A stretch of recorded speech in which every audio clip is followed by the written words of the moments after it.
retrouve à nouveau dans ces cadres idéal pour vous informer, mais également faire tout un débat républicain par rapport aux questions d'actualité.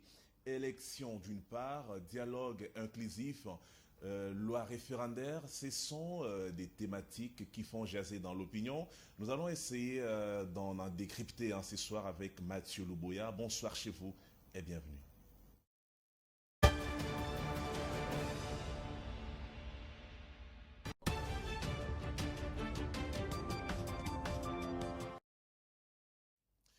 Il est déjà dans nos mires. Il faudrait rappeler qu'il est président du parti politique CONA, Conscience Nationale, un parti politique de l'opposition. Mathieu Louboya, bonsoir. Bonsoir, Jean-Vincent. Et CONA, vous avez procédé par les réformes. Il y a un nouveau secrétaire général qui a été nommé. Pourquoi ces réformes en ce moment? Vous savez, pour un parti qui a été au Congrès, qui a un candidat président de la République, en la personne de l'honorable Jean-Marc Kabounda Kabound, et qui, pendant ce moment, est dans la lutte, le combat pour la défense de l'ordre constitutionnel, il était important pour nous de donner une nouvelle énergie au parti, parce qu'il faut, dans ce combat de respect de l'ordre constitutionnel, beaucoup d'énergie pour la jeunesse, pour les femmes, les vieux, pour tout le monde, essayer d'impulser. Mais également, il faut mobiliser les bases à se préparer pour les élections de 2028, faire passer l'honorable Jean-Marc Kabounda Kabound, président de la République, mais surtout aussi faire passer notre parti politique comme une force parlementaire lors de ces élections de 2028. Un parti politique des jeunes, non? J'étais tenté de dire des jeunes gens. Quand on essaie de voir de plus près, on trouve seulement des jeunes qui sont aux commandes. Les vieux ne vous intéressent pas, vous ne voulez pas aller vers les vieux, gagner les âmes devant venir dans votre parti politique pour tisser large?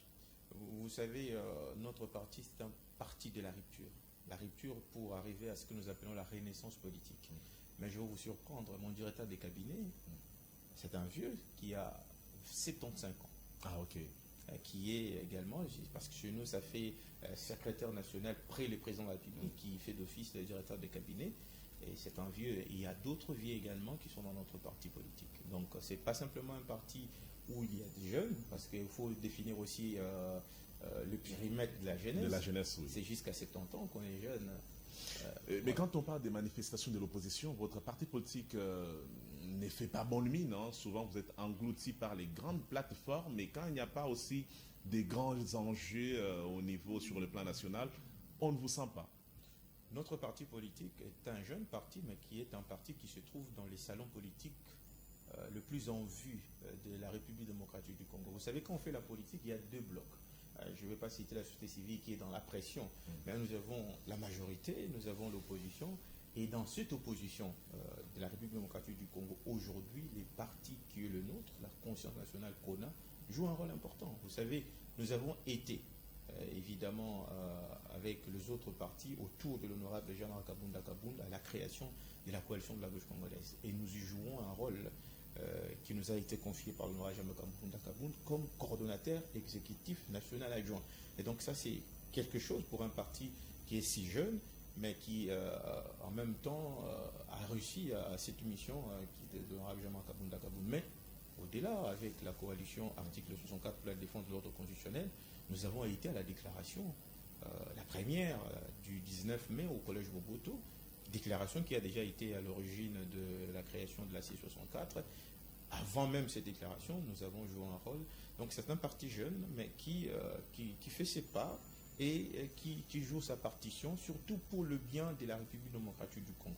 Au niveau de la coalition des gauches, s'il faut le dire comme ça, la coalition C64 plutôt, comment vous vous préparez déjà pour les dialogues? Parce que les impressions sont déjà bonnes au niveau du pouvoir. Le président Tshisekedi était clair au niveau avec la diaspora. Il leur a dit qu'il est ouvert à un dialogue qui sera inclusif. Hein. Il parle également de la cohésion nationale. Il a dit clairement que l'on ne peut pas penser, ne serait-ce qu'à un seul instant, gérer ces pays soi-même. Il faudrait la même mise de tout le monde. Qu'est-ce que vous entendez par la cohésion au niveau de votre coalition?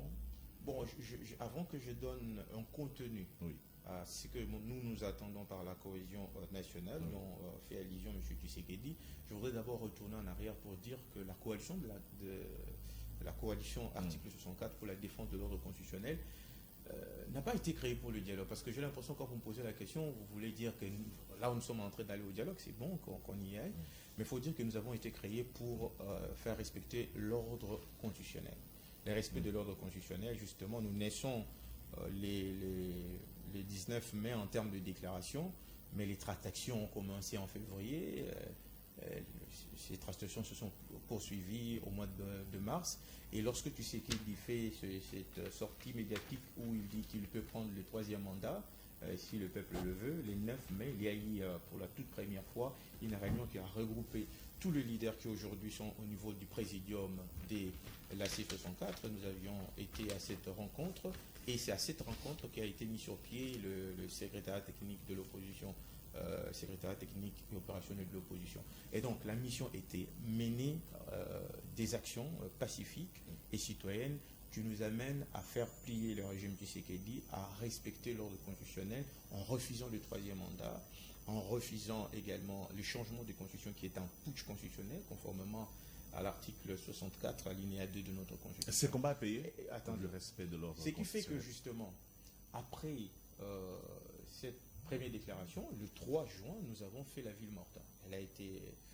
Cette ville a été un succès délirant. Ouais, ouais. Ensuite, un succès nous avons... d'après votre appréhension, parce que Non, ce n'est vous pas ce qui a été dit et observé dans l'opinion. Non, Il y a des langues, des opinions qui pensent que Non, mais c'était vous savez- un fiasco. Non, c'était une réussite totale. Une réussite totale pour un pays qui a plus de 100 millions d'habitants. Ce que nous avons vu ces jours-là était inimaginable. Paralyser quelques communes Nous avons paralysé de la capitale, quelques nous communes. voulions paralyser d'ailleurs qui est la ville de Kinshasa, mais nous avons réussi à paralyser le pays tout entier. Donc ça, c'était une réussite. Ensuite, nous avons fait la deuxième action, qui était celle du sit-in, où nous devions, il y a une loi qui a d'ailleurs été votée, mais qui travaillait en termes de ce qu'il y a comme résolution ou disposition dans cette proposition de loi à l'époque, des dispositions qui entrevoyaient la violation des règles constitutionnelles intangibles, entre autres le mandat et l'idée de mandat.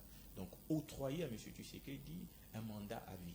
Et vous savez, lors de ce sit-in, il y a eu des tueries, il y a eu de casses, il y a eu des gens qui ont été tabassés, et parmi ces gens, il y a eu des leaders politiques, entre autres notre leader de la coalition de la gauche congolaise, l'honorable Jean-Marc Kabunda Kaboun. Et donc ça... Et puis les enquêtes ont été diligentées par les autorités de la place. On est arrivé à des conclusions telles que aujourd'hui, qu'il y a eu à côté de la police nationale une milice alimentée par un parti présidentiel. La milice se nomme la Force du Progrès. Aujourd'hui, tous les rapports sont unanimes sur ce point. Ensuite, nous devions avoir une marche pour aller au Palais de la Nation, mais il s'en est suivi l'invitation lancée à nous à travers le présidium, donc le corps dirigeant de la C64, qui a répondu présent à l'appel de Ndaye Chimie, le président en exercice de l'Union africaine et président du Burundi, qui nous dit, mais avec tout ce qui se passe dans votre pays, aujourd'hui, si Kinshasa est en ébullition, l'ennemi peut en profiter. Pourquoi vous ne prenez pas la main du dialogue? Nous avions toujours, de manière singulière, chaque parti pris de manière singulière, défendu la possibilité pour nous de trouver des solutions au problème du Congo par les dialogues. C'est M. Tshisekedi qui a toujours dit qu'il ne voit aucune importance d'organiser un dialogue politique pour résoudre la crise politico-sécuritaire que nous avons dans notre pays. Et c'est comme ça que nous avons accordé la chance de reporter notre manifestation, le temps pour Tshisekedi d'agir à travers des actes de bonne volonté qui montrent à suffisance qu'il veut que nous ayons ces dialogues. C'est comme ça que nous partons de la date du 8 au 22, avec de préalables qu'il fallait remplir, mais c'est alors qu'il va appeler les hommes de l'Église, les CC, l'Église catholique, pour dire, bon, je suis ouvert à un dialogue qui doit pouvoir être un dialogue inclusif et national. Donc un national qui réunit les nationaux et inclusif qui réunit tout le monde autour d'une table. C'est comme ça que nous projetons du 22 juillet au 15 août. Et pendant ces temps, c'était un moratoire pour qu'ils puissent poser des actes de bonne foi, convoquer finalement ce dialogue qui est pour nous un moyen. C'est un peu prétentieux. Comment donner un moratoire à un président de la République qui, lui, a son agenda, comme l'avait rappelé Patrick Mouyaya? Non, le président de la République, même si on doit prendre ça en termes d'institution, Oui. n'est pas le propriétaire du Congo. Oui, ça, c'est un autre débat. Ouais, ça, c'est un autre débat. Oui. Vous dites que c'est un autre débat, mais quand vous dites qu'on ne peut pas donner l'ultimatum à M. Tshisekedi, qui est une partie au problème, M. Tshisekedi n'est pas le saint de la République, il est parti au problème. Donc, nous lui avons donné ces délais pour non simplement arriver à s'ouvrir à ces dialogues, mais également pour que nous puissions, qu'il puisse décrisper la scène politique et permettre à ce que nous allions à ces dialogues inclusifs de manière à ce que nous puissions... Mais rien n'a été fait quand on essaye de décrypter les timings de votre moratoire. Rien n'a été fait de la part vous savez, les plus importants... du gouvernement vous savez, ou de l'institution président de la République. Vous savez, les plus importants lorsqu'on Oui. donne un ultimatum, la grande stratégie, c'est celle qui vient après l'ultimatum.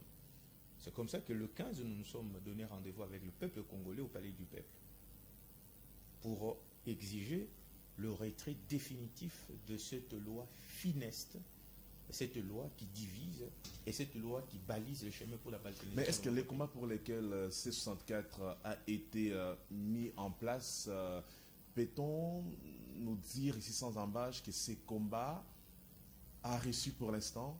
Non, nous sommes une plateforme de combat, Oui. une plateforme de résistance.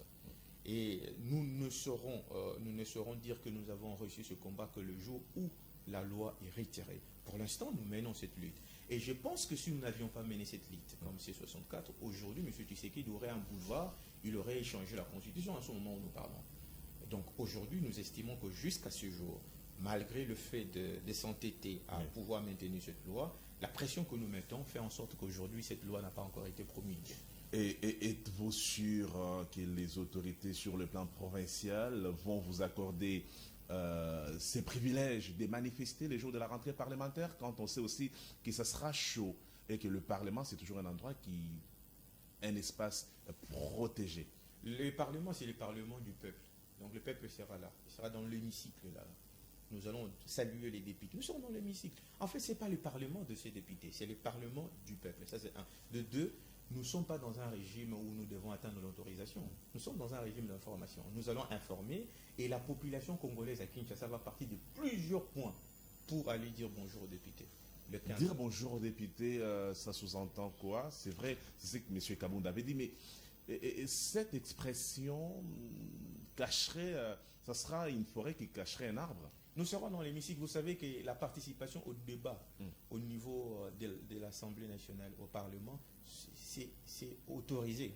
Donc nous serons là, nous serons dans l'hémicycle. Non mais ça dépend du président. C'est le président, le speaker de la Chambre basse. Non, le mandat, même d'apprécier si les autres. Oui. Le mandat que les députés ont, même si on doit pouvoir remettre en cause ces élections-là, parce qu'il y a eu beaucoup de choses à boire et à manger, les élections qui sont tenues pendant 7 jours.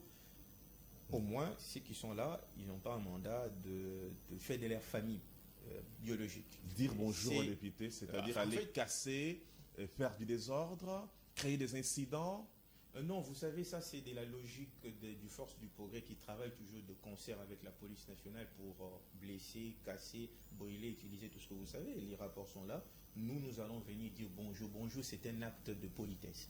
C'est un acte pacifique. Bonjour monsieur. Vous avec vos militants? Bien sûr, nous avec nos militants. Bonjour monsieur, cette loi ne passe pas. Voilà.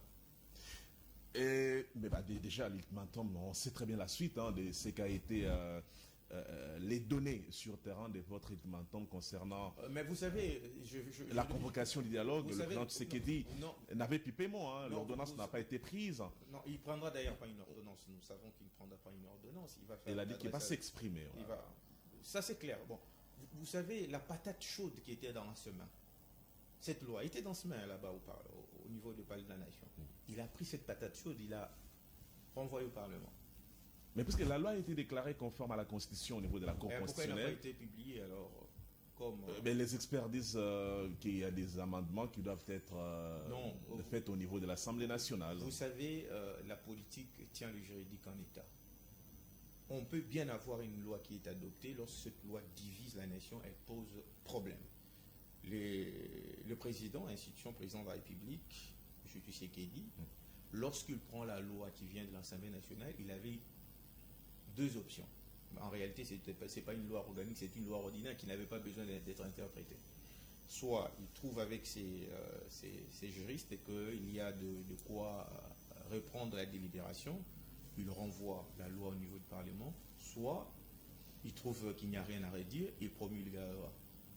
Mais voilà qu'il a choisi de renvoyer la loi au niveau de la Cour constitutionnelle pour voir la conformité de cette loi par rapport à la Constitution. C'est parce qu'il est républicain. Mais non, mais vous savez, M. Tshisekedi, attention, M.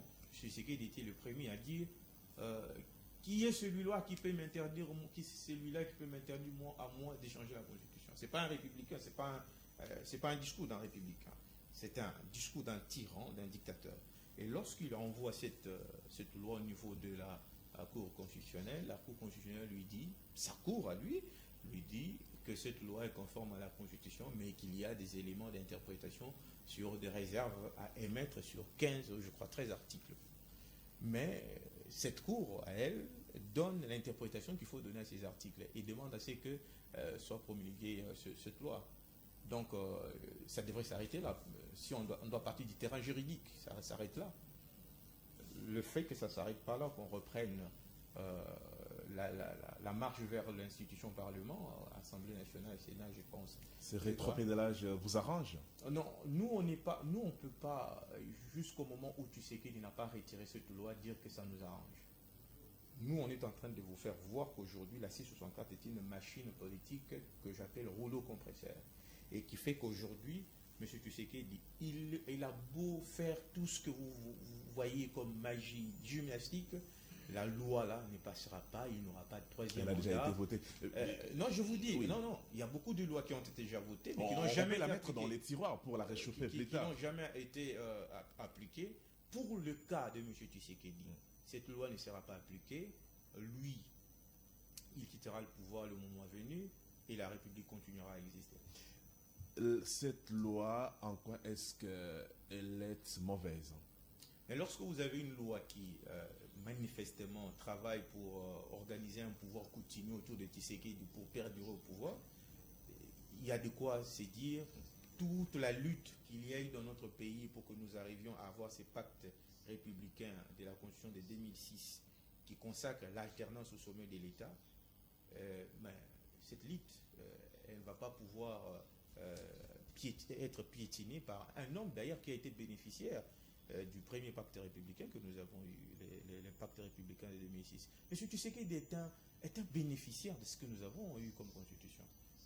Vous savez, la constitution que nous avons est issue d'un dialogue, lui-même est un homme qui est issu de dialogue, la première alternance politique que nous avons eue a profité à Tshisekedi, et c'est lui-même qui devient, qui s'élève avec ses hommes pour créer une rébellion contre la constitution. Et ce qui est extrêmement grave. Parce que ce qui se passe, faire de la publicité pour dire que la constitution que nous avons est un chiffon, c'est une rébellion contre la constitution. Et c'est même un crime politique. Est-ce que le président de la République a dit que cette constitution elle est semblable à un chiffon, comme vous le dites? Mais vous savez, lorsque M. Tshisekedi vient dans un point de presse et qu'une question lui a été posée de savoir, mais nous voyons les gens faire la publicité, dire ceci, dire cela, mais vous savez sa réponse? Il vous dit c'est un dynamisme politique. Les gens s'expriment. Mais les gens qui s'expriment, qui font l'apologie du maître, des assassinats, pour défendre le changement de la Constitution, des gens qui passent la journée à qualifier les autres, qui essaient de réfléchir patriotiquement pour refuter cette idée de changement de Constitution et qui sont qualifiés de Rwandais, mais ces gens n'ont jamais été punis, ces gens n'ont jamais été recadrés, alors que ces gens constituent un groupe, une rébellion.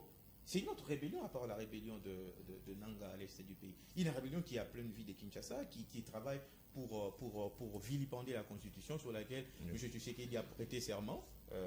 Serment de faire quoi? De protéger la Constitution contre toute personne qui s'élèverait pour combattre cette Constitution. Et qu'a-t-il fait? Lorsque les gens prennent des positions contre cette Constitution, la critiquent, et disent que c'est une constitution des étrangers, un chiffon, etc. Rien. Sa réponse, c'est du dynamisme politique, c'est un dynamisme démocratique. Lui qui est censé, en vertu de l'article 74 de notre Constitution, de protéger la Constitution. De protéger la Constitution, il ne le fait pas. Qu'est-ce que nous pouvons conclure? Alors, c'était un appel fervent de l'opposition de vouloir dialoguer, et converser au sujet des questions qui sont importantes pour la nation. Et nous avons suivi le président Tshisekedi qui s'est exprimé sur la question. Il va s'exprimer à la nation pour nous dire comment est-ce qu'il voit la tenue de ces dialogues et puis les modalités. Et Patrick Mouyaya a également rappelé que ceux qui ont pris les armes, pour être clair, il voit mal que ces gens-là viennent imposer les intentions ou l'agenda du Rwanda dans le pourparler entre Congolais. Et vous, au niveau de l'opposition, comment vous percevez cette communication, surtout quand on parle de la cohésion, je reviens encore, et de l'inclusivité? Vous savez, le mot inclusif est un mot français. Il veut simplement exprimer l'idée de faire participer tout le monde à la discussion. Et donc, si on part de l'idée qu'il faut mettre à côté certaines personnes, on n'est pas dans la logique de l'inclusivité. On est plutôt dans la logique d'exclure certaines parties ou certaines composantes. Et là, ce n'est plus un dialogue inclusif. Ensuite, le mot cohésion nationale. Le mot cohésion nationale, pour le comprendre, il faut comprendre 2 ou 3 concepts. Il faut comprendre le concept de la contradiction. Il faut comprendre le concept du compromis. Et ensuite, il faut comprendre le concept du dialogue. Lorsqu'on veut parler de la cohésion nationale, on ne peut parler de la cohésion nationale que lorsqu'il y a des composants de Congolais qui ne mettent pas sous la même longueur d'onde, c'est-à-dire qu'ils ont des idées qui ne convergent pas. Et là, nous sommes dans la contradiction qu'il faut accepter. Ensuite, comment nous arrivons à faire en sorte que ces contradictions-là soient abordées et absorbées pour qu'on arrive à quelque chose qui est une unité? Il faut passer par ce que nous appelons le dialogue. Et c'est le dialogue qui produit le 3e concept que j'appelle le compromis. Mais lorsque maintenant, dans la tête de certaines personnes qui n'ont aucune intention de faire avancer les choses, et qui, pour eux, la situation actuelle est un avantage, parce qu'ils sont à l'ouest et ils profitent du fait qu'aujourd'hui, il y a certains qui sont à l'est, et ils continuent à prendre ce qui est à l'ouest, ceux qui sont à l'est continuent de prendre ce qui est à l'est. Ces gens-là sont dans l'idée que la cohésion nationale doit pouvoir être définie comme prendre un certain nombre de Congolais qui sont dans l'opposition, le mettre derrière Tshisekedi et aller à l'encontre des autres Congolais qui ne seraient pas d'accord avec Tshisekedi. Non, la cohésion nationale, ça veut dire de contradiction, ça veut dire un dialogue, ça veut dire le résultat, le compromis politique. Parce que la guerre, la construction de la République prévoit effectivement des leviers constitutionnels qui permettent à celui qui a le destin du pays de combattre les velléités intérieures et extérieures par la voie de la guerre. Alors, et lorsqu'on n'arrive pas à gagner une guerre, on passe par des voies qui sont des voies qu'on appelle des voies politiques. Et pour ce qui est le cas de notre pays, c'est la voie politique qui doit pouvoir primer parce que la voie militaire n'a pas donné de résultat et la voie militaire a totalement échoué. Mais déjà, là où les gens ne sont pas d'accord avec vous de l'opposition, je rapporte ce qui s'est dit au niveau de l'opinion, c'est l'analyse que vous faites par rapport au sujet des Corneille Nangaa et de Joseph Kabila Kabange, quand on sait qu'il y a un nombre important des rapports internationaux qui montrent clairement, pour ne pas citer le rapport de l'ONU qui a établi la corrélation des faits entre la participation des Kabila, une participation effective dans ce qui se passe à l'Est, en connivence avec l'AFCEN 23, qui, grosso modo, exécute l'ordre qui est donné par Kigali.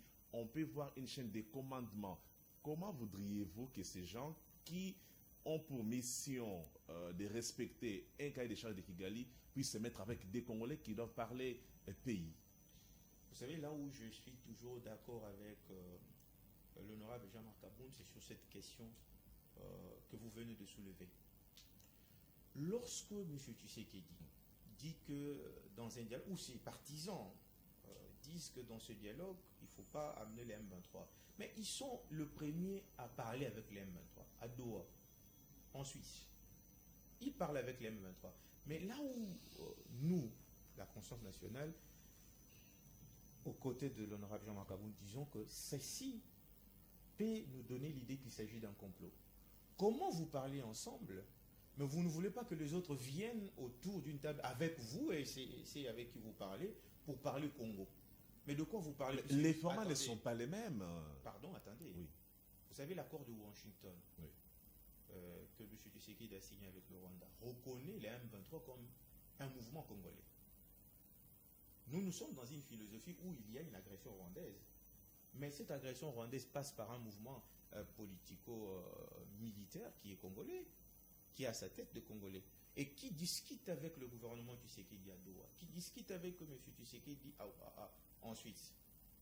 Mais de quoi ces deux groupes, le gouvernement et les M23, discutent à Doha, discutent La restauration de la paix dans l'est du pays. Mais pourquoi? Mais si nous devons parler, occupées. La cohésion nationale nous amène évidemment à la restauration de la paix à travers le pays. Mais pourquoi on voudrait les écarter maintenant dans une discussion qui intègre tout le Congolais? Et pourquoi ne pas les laisser dans les formats déjà attendez, déclenchés? Ces pays n'appartiennent ni à Nanga ni à Tshisekedi. Ces pays appartiennent aux Congolais.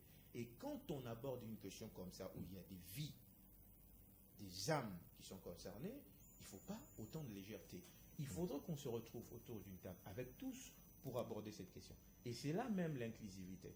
Mais je voudrais aussi rappeler une chose. Corneille Nangaa avait dit qu'il est non partant à ce pourparler. Vous faites le porte-parole des Kabila et des messieurs Nangaa. Je continue. Oui. Ça, c'est d'abord, je vous ai dit, au premier point, l'inclusivité, et nous ne comprenons pas comment M. Tshisekedi, qui discute avec la rebelle, mais qui ne veut pas que nous sachions de quoi il discute. Non, mais en les réalité. rapports sont là. Attendez, quel rapport? On sait, Nous ne parlons pas de rapports, nous parlons des vies humaines qui tombent chaque jour, et nous parlons de résultats que nous devons pouvoir avoir, c'est-à-dire la restauration de l'autorité de l'État sur toute l'étendue de la République démocratique du Congo, et non des discours à longueur de journée. Ensuite, nous ne sommes pas des porte-parole de Nangaa. Nous ne sommes pas les porte-parole des Kabila. Mais vous insistez. Attendez, mais qui insiste? Vous, de l'opposition non armée. Hein. Qui insiste? Et Martin Fayoulou, Jean-Marc Kabounda Kabound. Non, attendez. Lorsque le président Kabound s'exprime sur la question du dialogue, il parle de l'inclusivité au dialogue. Les problèmes qui doivent être réglés entre Tshisekedi et Kabila ne concernent que Tshisekedi et Kabila. Les problèmes qui doivent être réglés entre Tshisekedi et Nangaa, c'est des problèmes personnels qui peuvent régler entre eux. Et ici, nous parlons de composantes. Et quand nous parlons de composantes, nous voyons qui aujourd'hui font la guerre et comment ils peuvent laisser ce qu'ils font actuellement. Nous ne parlons pas des individus. Vous ne voyez pas la menace qui pèse sur eux par rapport aux parrains, déjà qu'ils ont parrainé dans la guerre. Oui. A des problèmes personnels avec Kabila, ils peuvent le régler. Les problèmes personnels avec Nangaa, ils peuvent le régler. Et moi, je ne suis pas porte-parole de ces gens-là. Oui. Maintenant, si on doit parler aux troisième étape, quand on parle au dialogue, on discute de bien des choses. Vous savez pourquoi d'ailleurs Tshisekedi traîne pour ces dialogues-là? C'est parce qu'il veut gagner du temps. Mais gagner du temps sur quoi? Il y a des morts, il y a des territoires qui sont occupés, il y a les administrations parallèles. Mais on veut gagner du temps sur le fait que M. Tshisekedi ne fait pas organiser les élections dans le délai. Et c'est là encore notre problème. Pour un parti comme le nôtre... Attendez, pour un parti comme le nôtre qui a choisi et a investi un candidat président de la République, l'honorable Jean-Marc Kabounda Kabound, pour nous, la lutte pour la sauvegarde de l'ordre constitutionnel a commencé depuis 2025.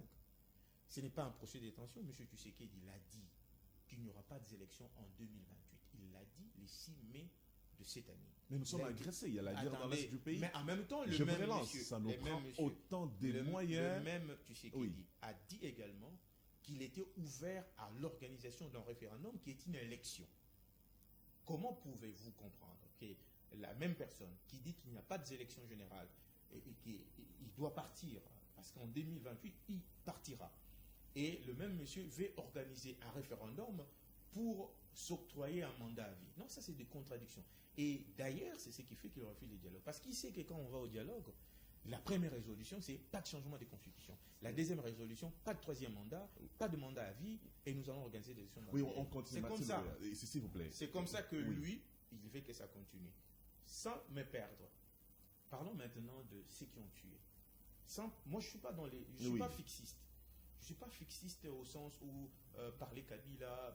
Moi, je suis porte-parole de mon parti et je parle ici que pour le compte d'une seule personne que je reconnais comme autorité de notre plateforme. Le dialogue s'est vu comme une blanchisserie. Maintenant, regardez, non, pas une blanchisserie. Pour l'affaire Kabila, Nanga. Je ne suis pas dans le fixisme. Non, je ne passe pas mon temps pour ça. Mais je dis ceci. Lorsqu'on va dans un dialogue, il y a des gens qui ont commis de bavures. C'est pourquoi il y a ce qu'on appelle la justice transitionnelle.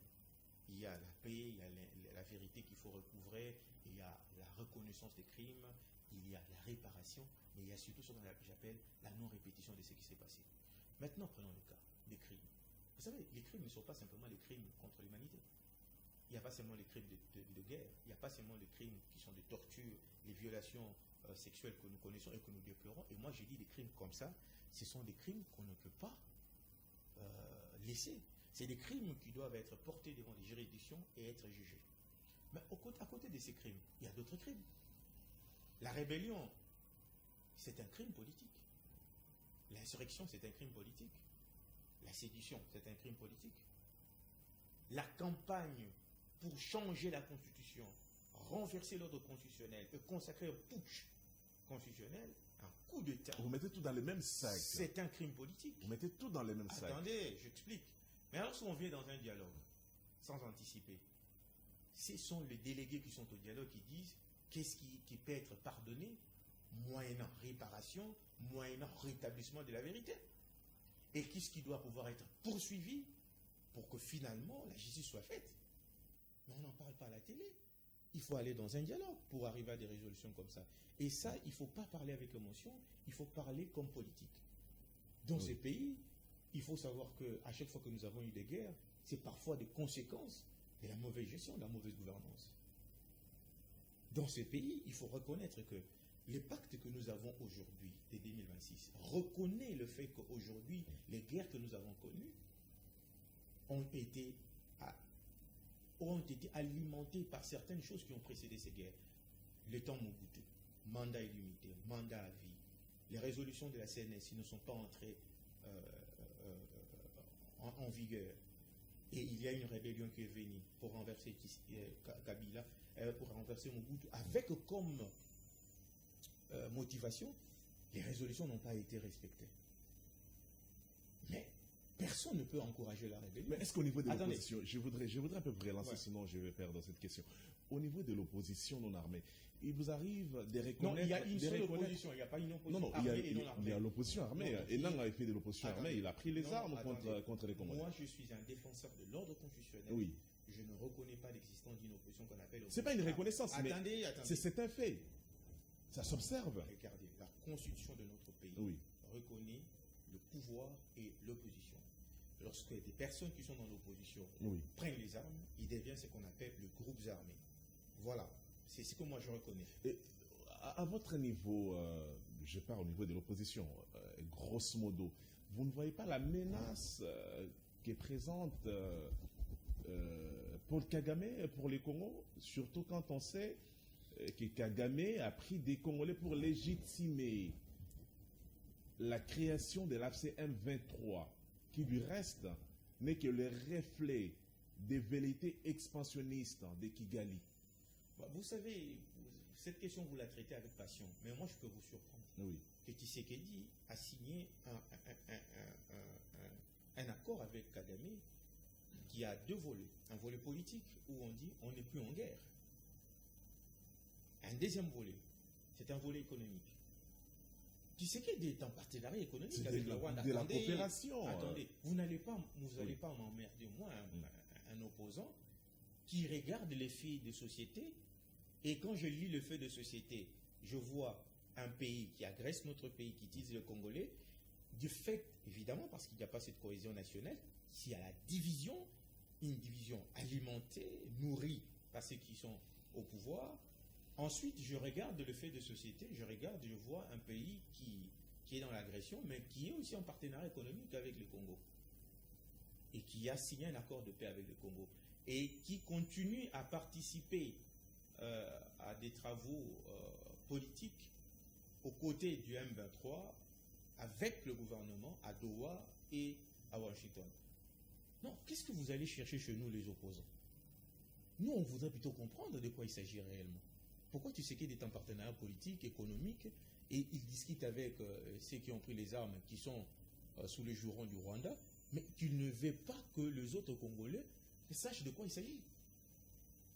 En fait, nous, on se poserait cette question. Mais de quoi il s'agit? C'est M. Tshisekedi qui est en relation économique et politique avec le Rwanda, c'est lui qui est à Doha, c'est lui qui est en Suisse. Bah après, il n'y a pas la guerre qui termine. D'ailleurs, le garant du bon fonctionnement des institutions, c'est tout à fait logique. Et ces institutions fonctionnent bien.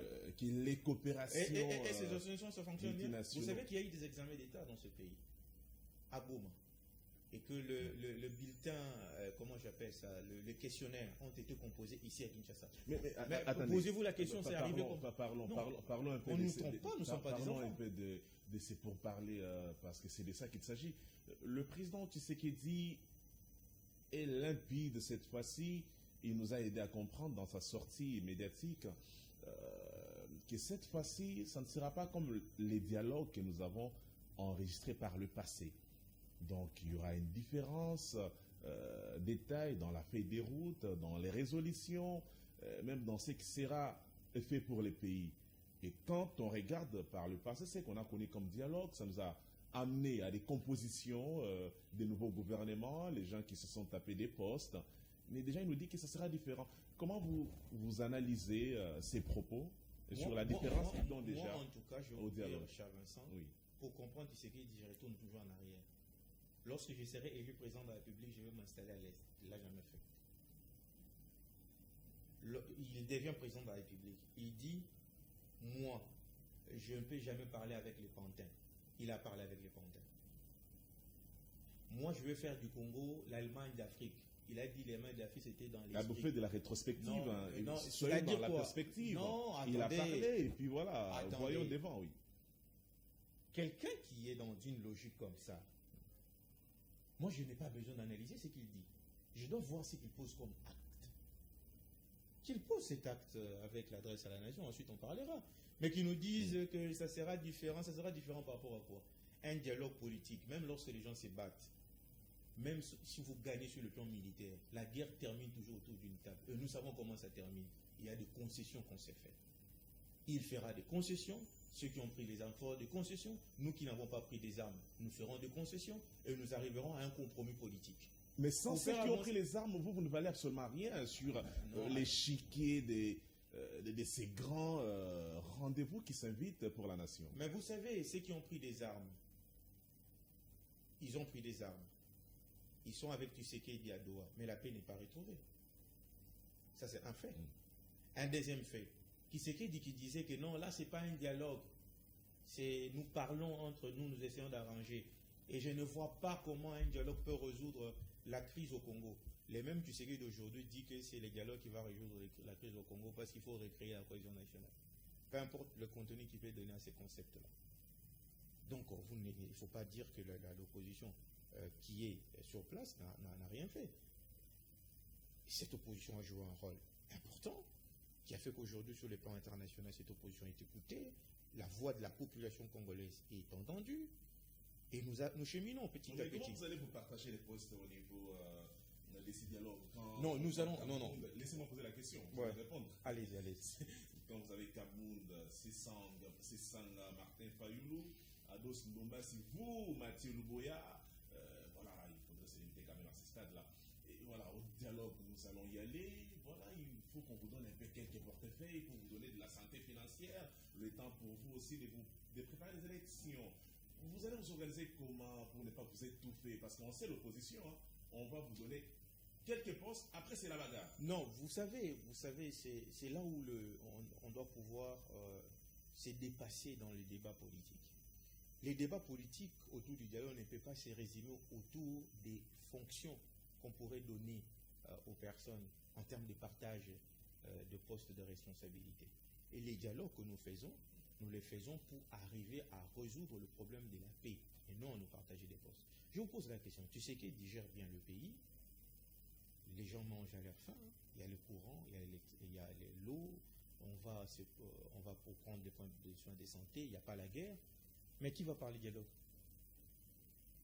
Et moi je me suis toujours dit que parfois, lorsqu'on parle de partage des fonctions, ça n'a rien à voir avec le fait simplement du dialogue. C'est parfois parce que les résolutions de dialogue font qu'on ne peut pas laisser ça entre les mains de ceux qui ont échoué. Mais résumer le dialogue comme un moyen pour arriver au pouvoir, ça, on doit aller au-delà de ça. C'est peut-être un raccourci. Mais non, mais quel raccourci? Je vous explique que le dialogue que nous allons avoir, parce que je ne vois pas comment Tshisekedi va s'en sortir. Soit il démissionne de manière volontaire, soit il s'entête, mais en 2028, attendez, soit en 2028, il part du pouvoir de manière obligatoire et immédiate, parce qu'il n'aura aucune légitimité constitutionnelle en ce moment-là. Je ne vois pas par quelle autre magie il peut résoudre le problème de l'Est de la République démocratique du Congo. Je vous ai dit que la voie militaire a échoué. Il a échoué. Cette voie, il a échoué totalement, et que c'est la voie politique qui a été la voie proposée par tous. Mais malheureusement, tu sais qu'il devait jouer les temps et tout ça. Et souvent, les gens le font passer comme un dribbleur. Ils disent, tu sais que c'est un grand stratège. Moi, j'ai fait la différence entre stratégie et malhonnêteté. Il faut pas trouver que tout ce que tu fais dans la vie, c'est de la stratégie. Non, on ne peut pas faire de la stratégie sur les temps. Nous, les opposants, par exemple, on n'a pas besoin de temps. On n'a pas besoin de temps. Nous sommes là, opposants demain, jusqu'en 2028. Ça peut être jusqu'en 2029. Je peux rester opposant jusqu'en 2032. Je peux rester opposant jusqu'à 2040. Mais tu sais que pour lui, ça s'arrête les 2028. C'est fini. Ça, c'est votre analyse. Non, c'est la Constitution qui les dit. Êtes-vous en train de dire au peuple congolais que sans Kabila et Nanga dans ces dialogues, vous n'allez pas participer? Je suis en train de dire plutôt que les dialogues qui doivent pouvoir résoudre le problème de la crise que nous connaissons aujourd'hui, c'est y compris la remise en question de tout ce que tu sais qu'il devait faire en violant les règles constitutionnelles, passe par un dialogue qui se veut être un dialogue et qui doit l'être, un dialogue inclusif. Et qui doit définir les modalités de ces dialogues? Non, les modalités de ces dialogues seront définies par le parti. Quel parti? Les partis mais qui doit donner les go? Ah non, attention. Là, c'est allez-y. Attention. Les dialogues doivent être acceptés de tous. Ça, c'est un principe. Et l'initiateur... Attendez. Si tu sais qu'il convoque ces dialogues et que nous ne voulons pas aller à ces dialogues, il les fera avec qui? La question directe au président de la République. Ah non, il ne les fera pas. Oui. Les dialogues, ça veut dire qu'il a en face de lui les gens qui sont contre lui. Et ces gens qui sont contre lui ont un cahier des charges. Tout comme lui, qui est contre ces gens, a aussi son cahier des charges. Il faut qu'on soit rationnel. Un dialogue, ça veut dire que les gens ne s'entendent pas. Les gens se disent, moi j'ai raison, toi tu ne l'as pas, et etc.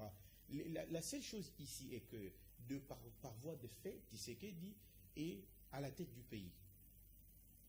Et c'est comme ça qu'il va se prononcer. Mais ça n'arrive en rien le fait qu'il ait une partie au problème. Ok. Puisque je dois revenir sur le nom des gens, malheureusement, parce que ce sont ces gens-là qui font la une de l'action politique. Alain Bolodjoa, il était l'un de vous au niveau de la C64. Il s'est retiré en faisant également des déclarations fracassantes. Il nous a aidé à comprendre que C64 a été, entre guillemets, créé par les caciques de l'ancien président de la République, Joseph Kabila Kabange. Vous confirmez les propos ou bien vous voulez quand même... Bon, d'abord, je commence par dire que ce monsieur est une souris naine. Je commence d'abord par là. Et je ne me vois pas, moi, qui vais faire de la politique autrement, la politique de la rupture, la politique de la renaissance politique, passer mon temps à pouvoir analyser de faits mensongers de ce monsieur-là qui est une souris naine et qui est d'ailleurs un vrai kabiliste. Je ne veux pas vraiment passer mon temps à parler de... Vous savez, la République que nous voulons construire aujourd'hui, nous jeunes, elle doit être différente de ce que nous avons vécu par le passé. La politique des mensonges, de la manipulation, de chercher à se positionner à tout prix. C'est de la politique, de la politicaille. Et moi, je n'ai pas mon temps à passer pour ça. Oui, mais parce que l'opposition, on sait très bien que c'est une dynamique devant prendre le pouvoir demain pour l'exercer, aussi faire les choses d'une manière à dépasser ceux qui sont là aujourd'hui. Mais quand on nous dit, par exemple, qu'au niveau de la conférence des présidents, au niveau de la coalition 64, les informations ne sont pas partagées, la conférence des présidents, c'est un endroit où les caciques prennent des décisions à sens unilatéral, sans tenir compte des autres. Est-ce que c'est ces pays dont vous voulez gérer En fait, je pourrais répondre à cette question si elle était une question posée pour comprendre comment la C64 fonctionne et non pour répondre à cette sourinaine. Moi, je réponds aux gens qui veulent poser la question de savoir comment la C64 évolue. La C64, c'est d'abord pas une plateforme de gouvernance. Il faut d'abord qu'on se mette d'accord sur ce fait. Nous, la coalition de la gauche congolaise dirigée par l'honorable Jean-Marc Ndakabou, nous sommes de la gauche. Monsieur Fayoulou, c'est presque un libéral. Et donc, nous ne travaillons pas sur un projet commun de gouvernance et qui doit reposer essentiellement sur une idéologie. Mais la C64, c'est une plateforme d'action citoyenne et politique qui mène une action qui est celle de faire respecter l'ordre constitutionnel. La C64 a un pacte de confiance, de gouvernance et de conduite. Dans ce pacte de confiance, il est repris les structures de la C64. Le présidium, pour ceux qui ne le savent pas, le présidium est constitué par ceux qui ont commencé l'initiative. Le 9 mai, lorsqu'ils ont mis en place le premier bureau du secrétariat technique opérationnel de l'opposition. Ensuite, ils se sont associés à d'autres forces qui sont venues se joindre, les associations, les personnalités, les autres partis politiques, qui ont constitué avec eux ce qu'on appelle la conférence des présidents. Et l'organe de conception, c'est le présidium, mais l'organe de délibération, c'est la conférence des présidents. Donc, lorsqu'il y a une conception d'une stratégie, elle est discutée au sein de la conférence des présidents et la conférence des présidents tire la résolution qui doit pouvoir être appliquée. Donc, on passe par ce qu'on appelle le consensus. Ce n'est pas de vote à main levée comme j'ai entendu certains dire. Donc, il faut dire qu'aujourd'hui, c'est comme ça que la C64 évolue et fonctionne. Pour ceux qui veulent comprendre comment ça fonctionne. La C64 n'est pas une plateforme de gouvernance, vous l'avez dit. Peut-on également aussi faire la déduction de vos propos en se basant sur le fait que cette plateforme n'a pas tout de même et un avenir prometteur? Non, il ne faut pas parler de l'avenir prometteur. Il faut comprendre la mission de la plateforme. La mission de la plateforme, nous avons en face de nous un tyran qui veut utiliser son pouvoir avec ses hommes pour se pérenniser au pouvoir. Et face à ça, pour ne pas faire tomber les règles constitutionnelles, il y a un groupe de Congolais qui sont organisés au sein de la C64 pour empêcher ces messieurs, avec ses collaborateurs, à briser la constitution de notre pays. Mais dans ces rassemblements, quel est le leader charismatique? Il n'y a pas de leader charismatique, il y a un présidium. Il y a un présidium. Il y a un présidium qui est constitué de 5 leaders qui sont des chefs de partis politiques et il y a une conférence de présidents, ils en font partie avec les autres. Alors, nous sommes pratiquement à la fin de l'entretien. Il y a une caméra juste devant vous. Vous allez fixer la caméra. Il faut aussi rappeler à ceux qui ont pris le chemin pesant que nous avons eu le privilège de recevoir Mathieu Lumboya, Danomir, président du parti politique Conan, Conscience Nationale. Il est opposant. Alors, la caméra est là. Un résumé à ce peuple qui vous a suivi. Alors, je lance d'abord un message à tous les militants de notre parti politique, la Conscience Nationale, ensuite à tous les militants des autres partis et associations, membres des associations et des personnalités politiques qui font partie de la coalition de la gauche congolaise, dirigée de main de maître par l'honorable Jean-Marc Ndakabou, candidat investi à la présidence de la République de 2028 par notre parti, année 2025. Je lance également un appel à tous les autres membres des partis politiques, des associations, de ce qui constitue la coalition de l'article 64 pour la défense de l'ordre constitutionnel, à se mobiliser massivement et à attendre à ce que soient communiqués les points de rassemblement qui vont devoir être connus incessamment pour que les 15 septembre, nous allions dire bonjour aux députés et leur dire que cette loi funeste qui consacre la balkanisation et un régime, un pouvoir à vie à M. Tshisekedi ne passera pas. J'apprends les informations de dernière minute qu'il y a un groupe d'opposants en route pour Zanzibar afin de rencontrer le président Tshisekedi. l'enregistration de ces dialogues. Je ne confirme rien, vous êtes opposant. Vous êtes au courant de cela ou bien... Vous savez, nous qui sommes de cette formation politique qui veut rupture, qui veut renaissance politique, nous ne parlons de rien qui tient de Rimer. Ok. Merci à vous, Sané-Philippe. Merci.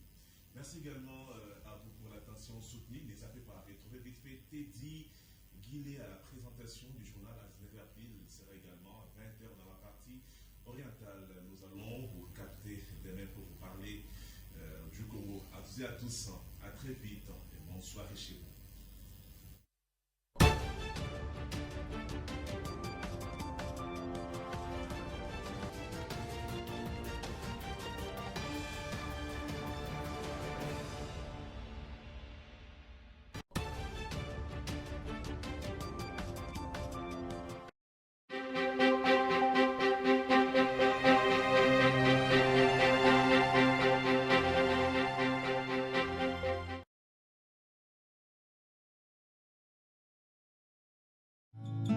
Nani na mwenda njia yetu Jadovili upitie njia yetu.